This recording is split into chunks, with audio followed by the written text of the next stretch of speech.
Hello champions, welcome back to the YouTube channel up school. एक ऐसा channel जहां पे हम पढ़ाएंगे आपको मैथ्स और एसएसटी, जहां पे पढ़ाई बहुत आसान बनेगी। तो let's make the study mind blowing.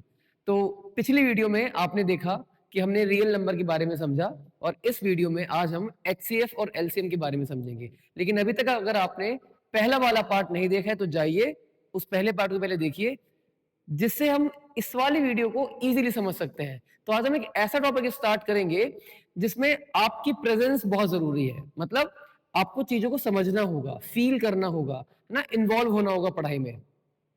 तो बीच बीच में हम क्वेश्चन को समझेंगे। आप बीच में वीडियो को पॉज कीजिए और क्वेश्चन को ध्यान से पढ़ना, फिर करना आगे। ठीक है, तो लेट्स स्टार्ट द क्लास। तो आज की क्लास में हम सीखेंगे application of HCF and LCM.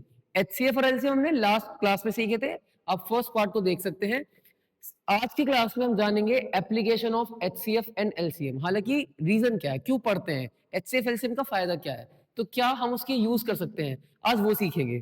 इस क्लास में आगे बढ़ने से पहले मैं आपको कुछ बातें बता दूं कि ये कुछ ऐसे क्वेश्चंस होते हैं जिसमें कंफ्यूजन क्रिएट हो जाता है कि इस क्वेश्चन में एचसीएफ करेंगे या इस क्वेश्चन में एलसीएम करेंगे, है ना। तो क्या एक फंडा है, क्या वो ट्रिक है जिससे बता सकते हैं कि इस क्वेश्चन में एचसीएफ करना है या एलसीएम करना है। तो एक बार क्वेश्चन पढ़ना पहले ध्यान से, और जब हम क्वेश्चन पढ़ लें एक आंसर अपने मन में सोचना कि भाई इसका आंसर क्या आ सकता है। हो सकता है इसका आंसर दिए गए नंबर से, दिए गए डिजिट से छोटा आ जाए, तो आंसर छोटा भी हो सकता है और एक आंसर बड़ा भी हो सकता है। हम अनुमान लगा सकते हैं कि आने वाला आंसर जो होगा वो बड़ा आंसर आ रहा है या छोटा आंसर आ रहा है। किससे बड़ा आंसर आ रहा है, डिजिट से बड़ा आंसर आ रहा है या दी गई डिजिट से छोटा आंसर आ रहा है। ठीक है, तो अगर छोटा आंसर आएगा, अगर आंसर छोटा आएगा, अगर आने वाला आंसर, अगर आने वाला आंसर, आने वाला आंसर क्या होगा, दी गई डिजिट से, जो डिजिट हमें क्वेश्चन में गिवन है उनसे छोटा होगा, आने वाला आंसर क्या होगा, स्मॉलर होगा। उस केस में क्या करेंगे, उस केस में हम निकालेंगे एच सी एफ, क्योंकि एच सी एफ जो होते हैं वो बेसिकली नंबर से छोटे होते हैं, फैक्टर जो होते हैं। और अगर आने वाला आंसर, और अगर आने वाला आंसर क्या होगा, लार्जर होगा, दिए गए नंबर से बड़ा होगा, तो उस केस में हम एलसीएम निकालते हैं। ये जो फंडा है ये बहुत सारे क्वेश्चन को आसान करने का सबसे अच्छा तरीका है। तो इसी बात को सोचेंगे और अपना क्वेश्चन को रीड करेंगे। तो क्वेश्चन रीड करेंगे सब लोग ध्यान से। On a morning walk 3 persons step off together and their step measure 40 centimetre, 42 centimetre and 45 centimetre. हमसे ये तीन इंसानों के, तीन पर्सन के फुट स्टेप के डिस्टेंस बता रहा है। क्या कह रहा है कि एक इंसान, जो एक पर्सन है वो 40 सेंटीमीटर का फुट स्टेप है उसका, सेकंड का 42 सेंटीमीटर का फुट स्टेप है, और थर्ड वाले का 43 नहीं 45 सेंटीमीटर का फुट स्टेप है। क्या बोलता है आगे कि what is the minimum distance each should walk so that each can cover the same distance. तो कह रहे हैं कि तीनों लोग अब कितना, कम से कम कितना डिस्टेंस ट्रेवल करें, है ना, कम से कम कितना डिस्टेंस ट्रेवल करें कि हम उसको कंप्लीट स्टेप में मेजर कर सके। कैसे स्टेप, मतलब ऐसे कि एक स्टेप यहां से लेके यहां तक का एक स्टेप, यहां से लेके यहां तक का एक स्टेप, फिर यहां से लेके यहां तक का दो स्टेप, फिर यहां से लेके यहां तक का तीन स्टेप, यहां से यहां लेके यहां तक का चार स्टेप। इस तरह से पूछ रहा है। तो टोटल कितनी डिस्टेंस ट्रेवल करी जाए जो हम उस डिस्टेंस को एक मतलब कंप्लीट स्टेप में नाप सके, ये है क्वेश्चन हमारा। तो ऑब्वियस सी बात है, अब जो डिस्टेंस ट्रेवल की जाएगी वो उनके फुट स्टेप से तो बड़ी होगी। और क्या बताया गया है कि अगर आने वाला आंसर बड़ा होगा तो हम क्या फाइंड करेंगे, तो हम एलसीएम फाइंड करेंगे। तो हमें क्या निकालना है, हमें निकालनी है minimum distance each should walk, हमें निकालनी है मिनिमम डिस्टेंस। तो हम लिखेंगे minimum distance each should walk, है ना। तो क्या होगा, वो होगा एलसीएम। किस किस का एलसीएम, 40, 42 एंड 45 का एलसीएम। ठीक है, तो वीडियो को पॉज कीजिए, एलसीएम फाइंड कीजिए। ठीक है,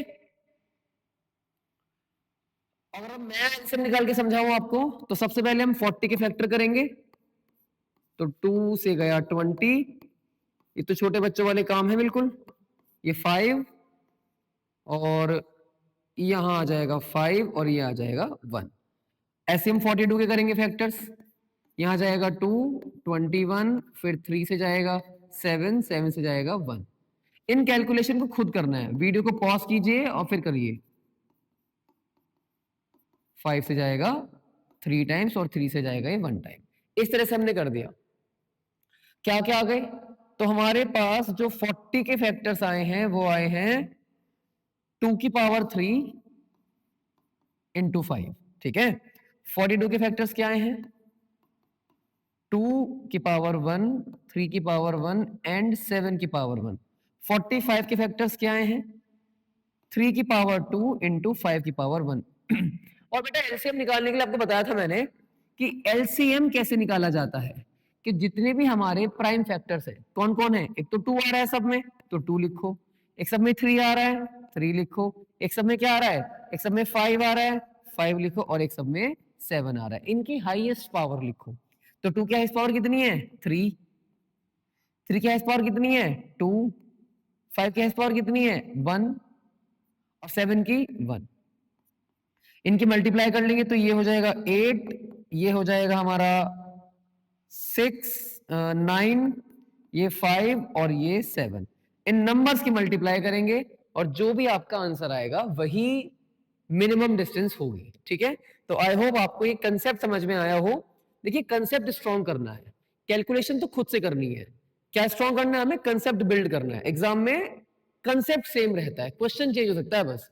तो आप अपने बेसिक्स स्ट्रॉन्ग कीजिए। ये मुझे उम्मीद है मल्टीप्लाई वगैरह आप सब खुद से भी कर सकते हैं, है ना। तो आप अपने आंसर को मुझे बताइए, कमेंट में बताना कि आपका आंसर क्या आ रहा है। क्वेश्चन 2 स्टार्ट करते हैं। तो मुझे उम्मीद है आपको पहला क्वेश्चन समझ में आया होगा, है ना। और क्या बात समझी हमने कि अगर आने वाला आंसर दिए गए नंबर से बड़ा है तो एलसीएम फाइंड करना है, और आने वाला आंसर दिए गए नंबर से छोटा है तो हमें एचसीएफ फाइंड करना है। ठीक है। तो क्वेश्चन रीड कीजिए। There is a circular path around a sports field. Sonia takes 18 minute to drive 1 round of the field. एक सर्कुलर पाथ है, एक सर्कुलर फील्ड है ऐसे।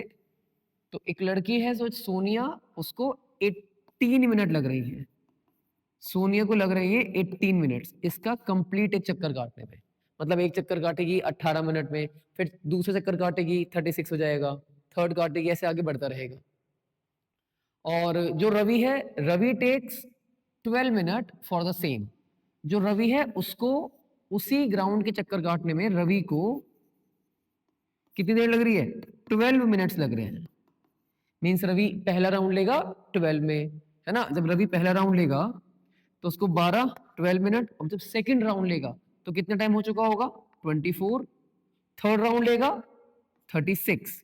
ये उसमें लगा फर्स्ट राउंड, ये सेकंड राउंड में लगा दिया और इतना आ गया थर्ड में। लेकिन जब सोनिया करेगी तो सोनिया का जो पहला राउंड है उसमें 18 मिनट लग जाएंगे। ठीक है। नेक्स्ट में 36। अब जो पहला राउंड था और ये सेकंड राउंड था, अब ध्यान से इस डेटा को आप ध्यान से देखो ना, कि जब पहला राउंड लेके सोनिया जब पहला राउंड लेके आई होगी स्टार्टिंग पॉइंट पे, स्टार्टिंग पॉइंट पे जब वो आई होगी तो 18 मिनट बीत चुके होंगे। सोनिया जब दूसरा राउंड लेके आई होगी स्टार्टिंग पॉइंट पे तो 36 मिनट बीत चुके होंगे। इन्हीं 36 मिनट में, इन्हीं 36 मिनट में जो रवि था, जो रवि था उसने क्या करा? पहले 12 मिनट में उसने एक राउंड ले लिया, अगले 12 में उसने एक और राउंड ले लिया, और अगले 12 में उसने एक और राउंड ले लिया। कि जहां 36 मिनट में सोनिया ने 2 राउंड काटे, रवि ने 3 राउंड काट लिए। ठीक है। तो क्वेश्चन को पढ़ लो एक बार, क्या कहा है? पूछा है after how many minutes will they meet again at the starting point. तो कितनी देर बाद वो स्टार्टिंग पॉइंट पे मिलेंगे? तो साफ साफ क्लियर हो जाता है कि 36 मिनट के बाद वे दोनों स्टार्टिंग पॉइंट पे मिल जाएंगे। तो ये तो था, अगर ऐसा कुछ एमसीक्यू आता है तो उसको सॉल्व करने का तरीका। हमें नीड नहीं है इसको कैलकुलेट करने की। लेकिन अब अगर कैलकुलेशन ही करनी है, करके ही दिखाना है हमें एग्जाम में, तो कैसे करेंगे, है ना। अगर कैलकुलेशन नहीं तो कैसे करेंगे? तो 12 मिनट एक को समय लग रहा है, 18 मिनट एक को समय लग रहा है ना। पूछा क्या है कितनी देर बाद वो वापस से स्टार्टिंग पॉइंट पे मिलेंगे। ऑब्वियस सी बात है, ना तो 12 से कम पे मिल सकते, ना वो 18 से कम पे मिल सकते, तो टाइम उनको 12 या 18 से ज्यादा लगेगा। तो लगने वाला टाइम, आने वाला आंसर दिए गए नंबर से बड़ा है, और जब बड़ा होता है तो क्या करते हैं, एलसीएम निकालते हैं। ठीक है, तो पहले लिख लेते हैं थोड़ा सा कि time taken by Sonia to complete one round is 18 minutes, and the same time taken by Ravi to complete one round is 12 minutes. अब क्या पूछा है कि after how many minutes will they meet again at the starting point, कितनी देर बाद वो starting point पर मिलेंगे। Time after which they will meet. तो ये बात तो समझ में आ गई ना, किस वाले क्वेश्चन का आंसर, आने वाला जो हमारा आंसर है वो दिए गए नंबर से बड़ा है। तो क्या करेंगे, हम निकालेंगे इसका एलसीएम, किस किस का, 18 एंड 12 का। तो मुझे उम्मीद है आप 18 और 12 का एलसीएम खुद से निकालेंगे। सो वीडियो को पॉज कीजिए, कैलकुलेट कीजिए और अपना आंसर कमेंट बॉक्स में लिखिए। तो अगर हम निकाल के देखें तो 18 के फैक्टर्स क्या होते हैं, 18 के फैक्टर्स 3 3 जा 9 और 9 2 जा 18 मींस 3 की पावर 2 एंड 2। उधर आता है हमारा 12, 2 3 जा 6, 2 जा 12, तो ये हो गया 2 की पावर 2 इंटू 3। अब एलसीएम का क्या फंडा है, जितने भी प्राइम फैक्टर्स हैं सबको लिख लो। तो एक प्राइम फैक्टर 3 है और एक प्राइम फैक्टर 2 है, इसकी सबसे बड़ी पावर लिख लो। तो बड़ी पावर क्या है, 3 की बड़ी पावर हो गई 2 और 2 की बड़ी पावर हो गई 2, तो ये हो गया 9 और ये हो गया 4, कितना आ गया 36। हमने वर्किंग भी शो कर दी और अपने पूरा प्रोसेस भी करके दिखा दिया, तो आंसर इज 36 मिनट्स। तो इस तरह से हम क्वेश्चन को डील करेंगे। एक मेन फंडा जो हमने समझा वो यही है, क्या है कि अगर आने वाला आंसर हमारे दिए गए नंबर से बड़ा है तो एलसीएम निकाल दो, और छोटा है तो एचसीएफ निकाल दो। अब थर्ड क्वेश्चन आगे बढ़ेंगे। क्या कहता है थर्ड क्वेश्चन कि find the largest number, which divides 245 and 1029 leaving the remainder 5 in each case। देखो पहले इतनी बात समझो कि अगर कोई नंबर 245 और 1029 को डिवाइड कर रहा है तो ऑब्वियस सी बात क्या है, वो नंबर इन दोनों से छोटा होगा या एटलीस्ट बराबर होगा, छोटा तो होगा। तो जो भी नंबर हमारा होगा जो 245 को एंड 1029 को डिवाइड करेगा, यहां आने वाला जो भी नंबर होगा वो इनसे तो छोटा होगा, डेफिनेट बात है, ठीक है। और ये बात दिमाग में रखना है कि अगर आने वाला आंसर छोटा है तो एचसीएफ, और अगर आने वाला आंसर बड़ा है तो एलसीएम निकालना है। बस इसी माइंडसेट से आगे करते रहो, आसान क्वेश्चन है बिल्कुल। ये नंबर 245 को डिवाइड करने पे रिमाइंडर बचा रहा है कितना, 5, और जब इस नंबर से 1029 को डिवाइड कर रहे हैं तो भी रिमाइंडर 5 बच रहा है।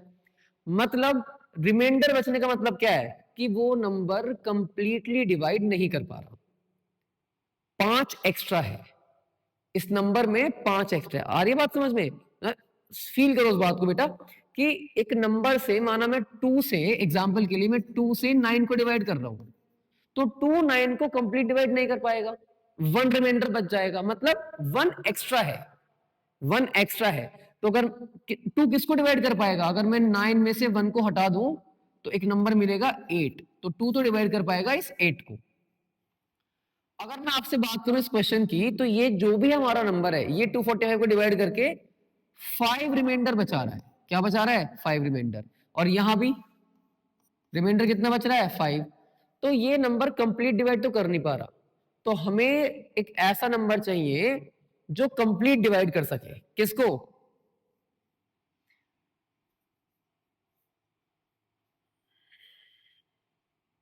हमें एक ऐसा नंबर लेके आना है जिनसे इनको डिवाइड करने पे 5 रिमाइंडर बच रहा है। अब मैंने आपसे बताया कि भाई एचसीएफ निकालना है, एचसीएफ तो कंप्लीट डिवाइड करेगा, तो किसको कंप्लीट डिवाइड करेगा, तो हम 245 में से जो एक्स्ट्रा 5 बच रहा है इसको हटा देंगे तो क्या मिलेगा 240, और यहाँ 1029 में से 5 को हटा देंगे और क्या मिलेगा 1024।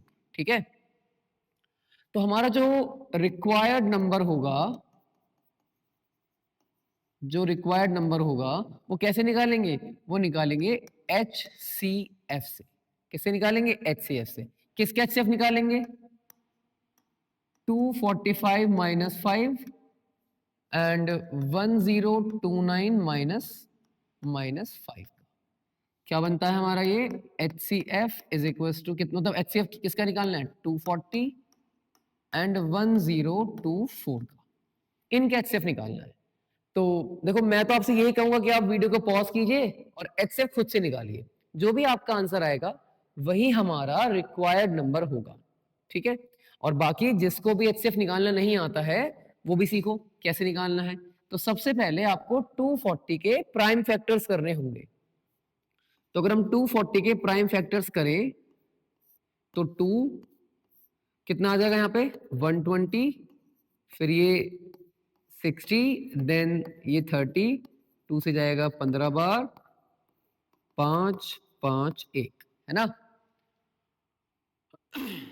फिर आता है हमारा 1024, 2 से करेंगे तो ये हो जाएगा 512, फिर 2 से करेंगे तो कितना हो जाएगा 2, और ये 5 और ये 6, फिर यहाँ 1 आ जाएगा, फिर 2 2 आ जाएगा और 2 8 आ जाएगा, फिर 2 से करेंगे कितना आएगा 64, देन 2 से 32, 16, क्या आएगा यहाँ पे 8, फिर 2 से करेंगे 4 और 2 से करेंगे 2, देन 2 से 1। तो HCF निकालना है हमें, है ना। तो 240 के क्या क्या फैक्टर्स आ गए 1 2 3 4, 2 की पावर 4, 3 और 5 एक एक बार, 3 की पावर 1, 5 की पावर 1, 1024 कितना आ गया 1 2 3 4 5 6 7 8 9 10, 2 की पावर 10, ये आ गया। HCF निकालने के लिए क्या करना होता है, कॉमन फैक्टर सबसे छोटी पावर, कॉमन फैक्टर 2 सबसे छोटी पावर 4, सो आंसर इज 16। तो जो हमारा रिक्वायर्ड नंबर होगा वो 16 होगा। ठीक है, आप चाहे चेक भी कर सकते हो, आप जब 16 से 245 को डिवाइड करोगे या 1029 को डिवाइड करोगे तो हमारा रिमाइंडर 5 आएगा। आई होप आप कंसेप्ट को समझ पा रहे हैं।